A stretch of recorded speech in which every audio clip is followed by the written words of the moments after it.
وإذا طلقتم النساء فبلغن أجلهن فلا تعضلوهن أن ينكحن أزواجهن إذا تراضوا بينهم بالمعروف، ذلك يوعظ به من كان منكم يؤمن بالله واليوم الآخر، ذلكم أزكى لكم وأطهر، والله يعلم وأنتم لا تعلمون.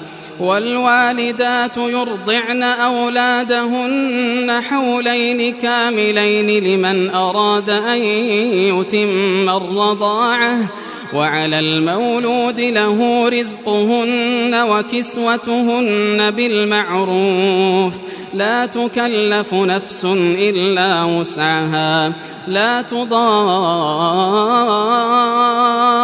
والدة بولدها ولا مولود له بولده، وعلى الوارث مثل ذلك، فإن أرادا فصالا عن تراض منهما وتشاور فلا جناح عليهما.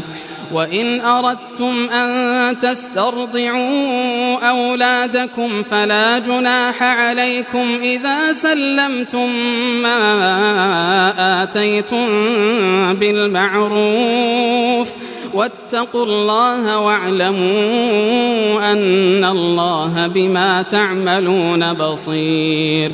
والذين يتوفون منكم ويذرون أزواجا يتربصن بأنفسهن 4 أشهر و10، فإذا بلغن أجلهن فلا جناح عليكم فيما فعلن في أنفسهن بالمعروف، والله بما تعملون خبير.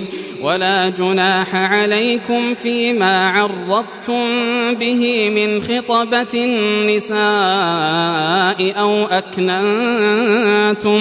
أو أكننتم في أنفسكم، علم الله أنكم ستذكرونهن ولكن لا تواعدوهن سرا إلا أن تقولوا قولا معروفا، ولا تعزموا عقدة النكاح حتى يبلغ الكتاب أجله، واعلموا أن الله يعلم ما في أنفسكم فاحذروه، واعلموا أن الله غفور حليم.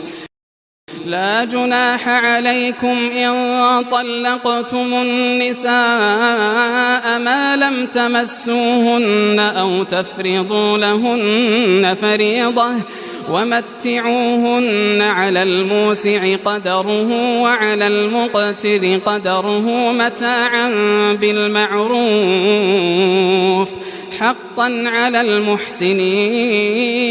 وإن طلقتموهن من قبل أن تمسوهن وقد فرضتم لهن فريضة فنصف ما فرضتم إلا أن يعفون أو يعفو الذي بيده عقدة النكاح، وأن تعفوا أقرب للتقوى، ولا تنسوا الفضل بينكم، إن الله بما تعملون بصير. حافظوا على الصلوات والصلاة الوسطى وقوموا لله قانتين، فإن خفتم فرجالا أو ركبانا، فإذا أمنتم فاذكروا الله كما علمكم ما لم تكونوا تعلمون.